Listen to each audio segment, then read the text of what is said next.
Hello guys, welcome to my channel. நம்ம சேனலில் வந்து நிறைய பேர் வந்து பார்க்குறீங்க, ஆனால் சப்ஸ்கிரைப் பண்ண மாட்டேறீங்க. கொஞ்சம் சப்ஸ்கிரைப் பண்ணி நம்ம சேனலில் கொஞ்சம் சப்போர்ட் பண்ணிங்கன்னா நல்லாயிருக்கும். இன்றைக்கான நம்மளோட வீடியோ என்னென்னு பார்த்தீங்கன்னா, நடிகர் சூர்யா இவர் வாடிவாசல் அப்படின்ற ஒரு படத்தில் வந்து நடிக்கிறதா இருந்துச்சு. ஒரு சில காரணங்களால் பார்த்தீங்கன்னா அந்த படத்தில் வந்து வெளியேறாரு அப்படின்ற மாதிரி வந்து சில அப்டேட் வந்து கிடச்சிருந்துச்சு. இந்த பிரச்சனைக்கு முற்றுப்புள்ளி வைக்கிற மாதிரி பார்த்தீங்கன்னா, வெற்றிமாறன் வந்து சூர்யாட்ட வந்து பேச்சுவார்த்தை நடத்தியிருக்காரு. இந்த பேச்சுவார்த்தையில் பார்த்தீங்கன்னா சூர்யா வந்து இந்த படத்துக்கு வந்து ஓகேன்னு சொல்லிட்டாரு.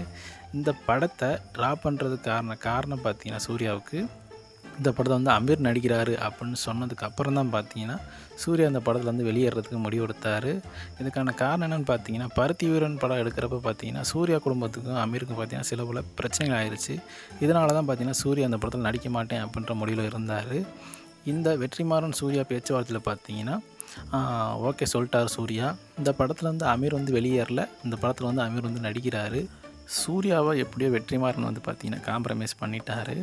இப்போ வெற்றிமாறன் பார்த்திங்கன்னா விடுதலை 2 படத்தோட ஷூட்டிங்கில் இருக்கார். இந்த படம் நிறைவு கட்டத்தை வந்து அடைஞ்சிருச்சு. இந்த படம் ரிலீஸ் ஆனதுக்கப்புறம் பார்த்திங்கன்னா வாடிவாசலோட ஷூட் அவுட் போகும் அப்படின்ற மாதிரி தெரிவிச்சிருக்காங்க. இது எப்போ அப்படின்னா 2024 கண்டிப்பாக பார்த்திங்கன்னா இந்த படத்தோட ஷூட்டிங் வந்து ஆரம்பிச்சிருவோம் அப்படின்ற மாதிரி வந்து படக்குழுன்னு தெரிவிச்சிருக்கிறாங்க. சூர்யா ஃபேன்ஸான நீங்கள் இதை பற்றி என்ன நினைக்கிறீங்க? மறுபடியும் இந்த படம் வந்து ஆரம்பிக்க போகிறாங்க அப்படின்றத சூர்யா ரசிகரான நீங்கள் இந்த படத்துக்கு எப்படி வந்து வெயிட் பண்ணுறீங்க, இல்லை நடிக்கலாமா வேணாமா அப்படிங்கிறதையும் என்னோடய கமெண்ட் பாக்ஸில் வந்து மென்ஷன் பண்ணுங்கள். நம்ம சேனலை சப்ஸ்கிரைப் பண்ணால் பார்த்துக்கிருந்தீங்க அப்படின்னா சப்ஸ்கிரைப் பண்ணிக்கோங்க.